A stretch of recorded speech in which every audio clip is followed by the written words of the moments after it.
Hello, good afternoon everyone. আমি shiny from Netherlands. আজকের গল্পে আপনাদের সবাইকে স্বাগত জানাই। আজকের দিনটা হলো শুক্রবার আর ঘড়িতে এখন সময় ওই দুপুর 2টো মতো। যদিও বাইরেটা দেখে একেবারেই মনে হচ্ছে না যে এখন দুপুরবেলা, দেখে তো মনে হচ্ছে আর একটু পরেই সন্ধে হয়ে যাবে। আর এই ব্লগটা আমি শুরু করছি আগের ব্লগের পর থেকেই। মানে আগের ব্লগ যদি আপনারা এখনও দেখে না থাকেন তাহলে প্লিজ দেখে আসুন। এখন আমরা যাচ্ছি ট্রম্বালবাগ ফলসে, অটারব্রুনেনে অবস্থিত। আর আমরা এখানে এলাম ওই একটা বাস ধরে। আসতে ওই 10 থেকে 15 মিনিট মতো টাইম লাগলো। যদিও আজকের বেশ ভালোই বৃষ্টি পড়ছিল আর একদম মেঘলা হয়ে আছে চারদিক, তার জন্য অতটা ভালো ক্লিয়ার দেখা যাচ্ছে না, কিন্তু এখানকার ভিউ অসাধারণ সুন্দর। এখানে বেশ ভালো করে হোর্ডিং দেওয়া ছিল যাতে আপনি এই ট্রম্বাকের সামনে ফটো তুলতে পারেন। চলুন তাহলে আমরাও একটু ফটো তুলে নিই, তারপর ভেতরের দিকে রওনা দিই। আর বৃষ্টি পড়েছে বলে ওয়েদারটা বেশ ঠান্ডা ছিল। আর এখানকার ওয়েদার এমনিতে ঠান্ডাই থাকে, খুব একটা বেশি গরম কখনোই পড়ে না। আর বৃষ্টি পড়ার কারণে সবাই রেনকোট পরেছিল। আর মেঘগুলো দেখুন পাহাড়ের থেকে নিচে নেমে এসেছে। আমরা এখন চলুন ধীরে ধীরে সামনের দিকে রওনা দিই। যদিও এখান থেকে হাঁটা পথ ওই 5 মিনিট। সামনে যে দোকানটা দেখতে পাচ্ছেন ওটা ছিল একটা সুভেনিয়ার দোকান, যেখান থেকে আপনি এই ট্রম্বাকের বা লটারব্রুনেনের বিভিন্ন সুভেনিয়ার গিফট কিনে নিয়ে যেতে পারেন। তবে এখানে কালেকশন খুব একটা বেশি ছিল সেটা বলবো না, একদম না থাকার থেকে তো ছিল। মানে যদি আপনার দরকার হয় তাহলে আপনি এখানে একটু স্মৃতি হিসেবে জিনিসপত্র কিনে নিতেই পারেন। চলুন তাহলে আমরা আস্তে আস্তে ওই দোকানটার দিকেই যাই। সুইজারল্যান্ডের প্রায় প্রতিটি সুভেনিয়ার দোকানেই আপনি কয়েকটা জিনিস তো কমন পেয়ে যাবেন।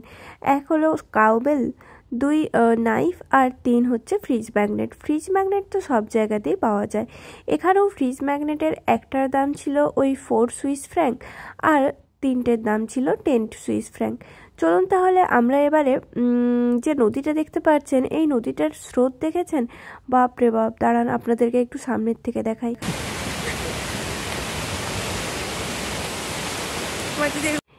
এখানে হাঁটা রাস্তা ওই 5 মিনিট মতো, তারপরই একটা অফিস ছিল, যে অফিস থেকে আপনি এখানে যাওয়ার জন্যে টিকিট কাটতে পারেন। মানে ট্রম্বাক ফলস একটা কেবের মধ্যে আছে, আর কেবের মধ্যে অনেকটা ওপরে উঠে যেতে হবে, যার জন্যে আপনাদেরকে একটা ওই ফানিকুলার টাইপেরই রাইড আছে, যেটা ওই 5 থেকে 10 মিনিটের মধ্যে একদম উপরে পৌঁছে দেবে।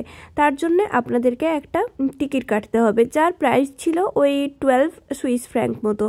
যদিও আমাদের কাছে জুংফ্রাও পাস ছিল, যার জন্য এটা হাফ ফ্রি ছিল, মানে আমাদের কাছে 50% অফ ছিল। কিছু কিছু পাশে হয়তো পুরোই ফ্রি থাকতে পারে। তো আমরা ওই টিকিট নিয়ে ভেতরে চলে এসেছি, আর এখন ওই ফানিকুলারের মধ্যে আমরা ছিলাম। আর দেখুন পৌঁছেও গেছি। ভেতরটা কি ভয়ানক ছিল না, একদম অন্ধকার, ভয় লাগছিল যদিও। আর দেখুন আসতে না আসতে এখানে এরকম ওয়াটারফল দেখতে পেয়েছি। প্রথমে তো ক্যামেরা খুলতেই ভয় লাগছিল, যা জলের স্রোত ছিল। তারপর আস্তে আস্তে কিছুক্ষণ দাঁড়ানোর পর ক্যামেরাটা খুলেছি। আর এখানকার জলের স্রোত দাঁড়ান আপনাদেরকে শোনাচ্ছি।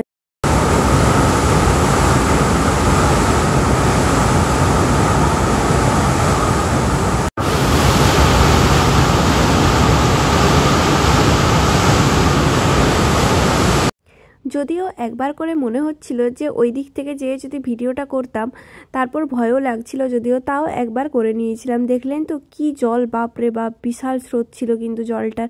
আর এখানে বৃষ্টি হচ্ছিল বলে আবার জল একটু বেশিই বেড়ে গিয়েছিল। অন্য টাইমে হয়তো এতটা জল থাকে না। আর দেখুন কিভাবে পাহাড় কেটে কেটে এত ওপরে রাস্তা করেছে, এসব এনাদের দ্বারাই সম্ভব।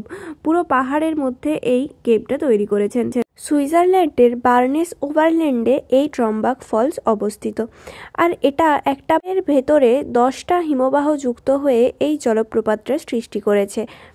সিঁড়ি করা আছে আর লাইট দেওয়া আছে, যার মাধ্যমে আপনি একদম ফলসের ওপর পর্যন্ত পৌঁছাতে পারবেন। এই জলপ্রপাতের জল জুংফ্রাও, মোনাক এবং ইগার গ্লেসিয়ার থেকে আসে। প্রায় 20,000 টনের বেশি জল এই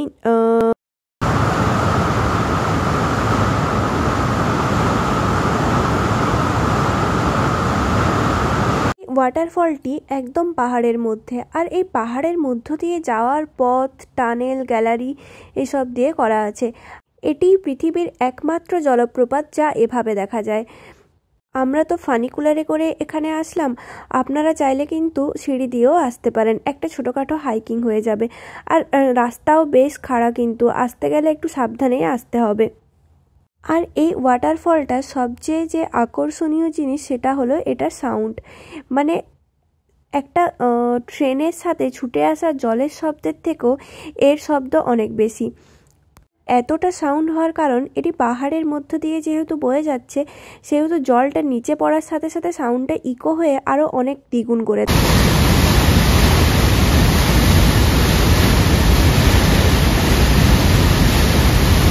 যদিও লটারব্রুনেন বিখ্যাত স্টবাক ওয়াটারফলের জন্যে, কিন্তু ইউনেস্কো ওয়ার্ল্ড হেরিটেজ সাইটে স্থান পাওয়া সুইজারল্যান্ডের এই ট্রম্বালবাক ওয়াটারফলে যদি আপনারা যান, তাহলে কিন্তু এটা আপনার দেখা সবচেয়ে বিস্ময়কর প্রাকৃতিক সৌন্দর্যগুলোর মধ্যে একটা হবে। দেখুন কি রকম অন্ধকার রাস্তা, একদম আঁকাবাঁকা পথ। মানে এখানে যাতে ট্যুরিস্টরা এসে এই দৃশ্য উপভোগ করতে পারে তার জন্যেই বানানো।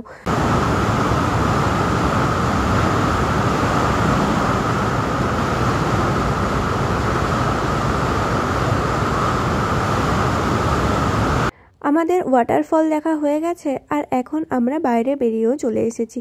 বাইরে বেরিয়ে যেন এক শান্তি পেলাম। বাপরে বাপ, কোন জগতে চলে গেছিলাম, কি যে হচ্ছিল, বেশ ভয় লাগছিল। কিন্তু চলুন তাহলে এরপর আমরা যাব আমাদের নেক্সট ডেস্টিনেশনে।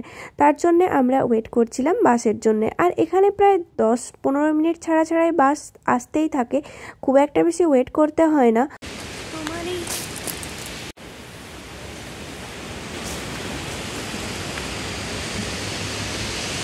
এই প্লেসটার একটা অসাধারণ সিনিক বিউটি আছে। একদিকে পাহাড় আর একদিকে নদী, মাঝখানে আমরা দাঁড়িয়ে আছি, খুবই ভালো লাগছিল। আর অনেক লোকেরও ভিড় ছিল, সবাই মনে হয় এই ফলসটা দেখতে আসছিল।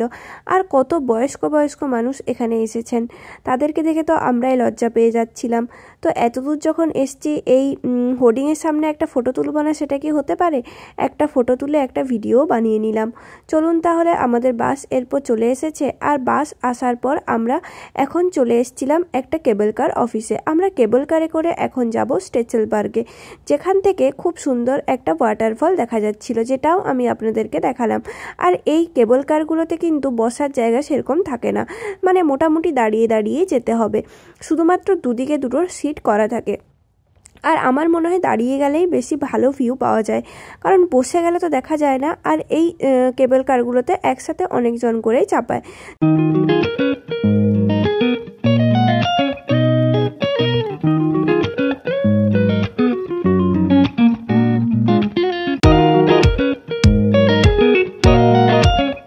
নিচ দিয়ে নদী বয়ে যাচ্ছে, আর ওপরে এরকম মার্ভেলাস ওয়াটারফল, মানে দেখেই একদম মন জুড়িয়ে যাচ্ছিল, অসাধারণ দেখতে লাগছিল। আর আমরা এখন এই কেবল কারের স্টেশনে এসে পৌঁছেও গেছি। আর দেখুন ওই দিক থেকে আরেকটা কেবল কারও আসছিল। চলুন তাহলে আমরা এরপর এখান থেকে বেরিয়ে যাই। আর এটা ছিল কেবল কারের ভেতরটা। এখানে ওই কিছু কনস্ট্রাকশনের কাজ হচ্ছিল। আর এখানে কনস্ট্রাকশনের কাজ হলেও কিন্তু জিনিসপত্র ওই কেবল কারের মধ্যেই আসে, না হলে আর কিভাবে আসবে আকাশের মধ্যে। তার জন্য সব কিছু ওনাদেরকে এভাবেই পাঠাতে হয়। আর এখানে এসে এখন ওই ঘড়িতে বাজছিল বিকেল 4:30 মতো হবে। আমাদের একটু খিদেই পেয়ে গিয়েছিল, তার জন্য আমরা এখানে খাচ্ছিলাম চিকেন স্যান্ডউইচ। যদিও এখানে এই টাইপেরই খাবার দাবার পাওয়া যায়। ব্রেডের মধ্যে ওই একটা চিকেনের স্টাফিং দেওয়া ছিল, যার মধ্যে চিজ, বাটার, মায়োনিজ এইসব ছিল। খেতে যদিও ভালোই লাগছিল। আমাদের খাওয়া দাওয়া হয়ে গেছে, আর এখন আমরা ওই রেস্টুরেন্ট থেকে বেরিয়েও গেছি। আর রেস্টুরেন্টের সামনে দেখেছেন কি ভালো একটা ভিউ, ওখান থেকে একটা ওয়াটারফল পড়ছে। আর এখানে এখন ঘড়িতে সময় ওই 8:30 মতো হবে, যার জন্য হালকা হালকা করে সন্ধেও হয়ে আসছে। আর ওই যে সুইস ফ্ল্যাগ, আর তার পাশেই ছিল এখানকার সিম্বল। এখানে তো সব জায়গাতে আলাদা আলাদা সিম্বল থাকে, আর প্রত্যেকটা জায়গায় সেই সিম্বল আপনি সব জায়গাতেই দেখতে পাবেন। রাস্তাটা কি ফাঁকা লাগছে না? ওই একটু আগেই বৃষ্টি হলো, তো তার জন্য মানুষজন হয়তো খুব একটা বেশি নেই। আর ফাঁকা আছে বলেই জায়গাটা দেখতে এত ভালো লাগছে। যত ফাঁকা জায়গা থাকে দেখতে তত সুন্দর হয়।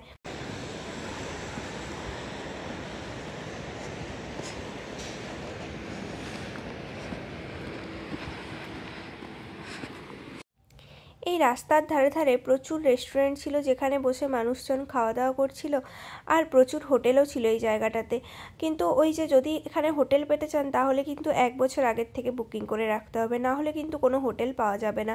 আর এখানকার মানুষের সাইকেল অনেক বেশি করে, দেখুন ওই গাড়ির পিছনে দুটো সাইকেল রাখা আছে। এছাড়াও সাইকেল এখানে চাইলে আপনি ভাড়াও করতে পারেন।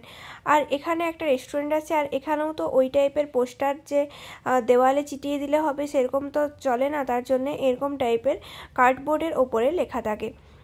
আর এই বাড়িগুলোর ডিজাইনগুলো বেশ ভালো লাগছে। এখানে বাড়িতে খুব একটা বেশি কেউ কালার করে না, সব বাড়ি এরকম ম্যাট কালারেরই হয়। আর দূরে ওই যে দেখতে পাচ্ছেন পাহাড়, কি সুন্দর সাদা কালারের বরফ জমে আছে। আর এই বরফ কিন্তু এখনো পর্যন্ত রয়ে গেছে, মানে এই বছর এই বরফ থেকেই যাবে।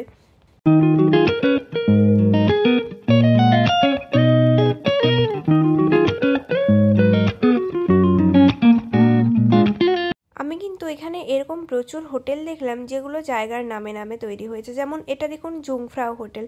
জুংফ্রাও কিন্তু এখানকার সবচেয়ে হায়েস্ট পয়েন্ট, মানে জুংফ্রাওকে টপ অফ ইউরোপও বলা হয়। তো জুংফ্রাওয়ের নামে তো এখানে প্রচুর হোটেল আছে, এছাড়াও স্ক্যালিট্রন, লটারব্রুনেন এইসব নামেও অনেক হোটেল আমি দেখতে পেয়েছি। চলুন তাহলে আমরা গুটি গুটি পায়ে হাঁটতে হাঁটতে একদম, এখন ঘড়িতে সময় রাত 9টা। আর এখানে তো সানসেট বেশ দেরি করেই হয়, তার জন্যে সানসেট হওয়ার আগে কি সুন্দর পুরো জায়গাটার কালার একদম চেঞ্জ হয়ে গেছে, একদম হালকা একটা অরেঞ্জ টোন আছে না। আর আমাদের এখান থেকে উইল্ডারসউইলে যাওয়ার জন্য ট্রেন ছিল 9:30টার সময়, আর ওই 10-15 মিনিটের মতোই আমরা এখানে থাকবো, তারপর বেরিয়ে যাব। আর দেখুন আমি একদম এখন স্টবাক ওয়াটারফলের সামনেই দাঁড়িয়ে আছি, অতিরিক্ত ভালো একটা ভিউ। আর জানেন তো এখানের আরেকটা ভালো জিনিস হলো এখানকার ড্রিঙ্কিং ওয়াটার। আপনি সব জায়গাতেই ড্রিঙ্কিং ওয়াটারের জন্য কল পেয়ে যাবেন, আপনাকে আলাদা করে খুঁজে বেড়াতে হবে না। তাহলে চলুন আজকে আমার এই ভ্লগটা এখানেই শেষ করছি। যদি আমার এই ভ্লগ আপনাদের ভালো লেগে থাকে তাহলে please do like, comment, share and subscribe. দেখা হবে পরের নতুন একটি ভ্লগে, ততক্ষণের জন্য tata. Thank you so much for watching my video, thanks. আর এখন আমরা ওয়েট করছিলাম বাসের জন্যে। বাসে করে প্রথমে যেতে হবে ইন্টারলেকেনে, তারপর ইন্টারলেকেন থেকে যেতে হবে উইল্ডারসউইল।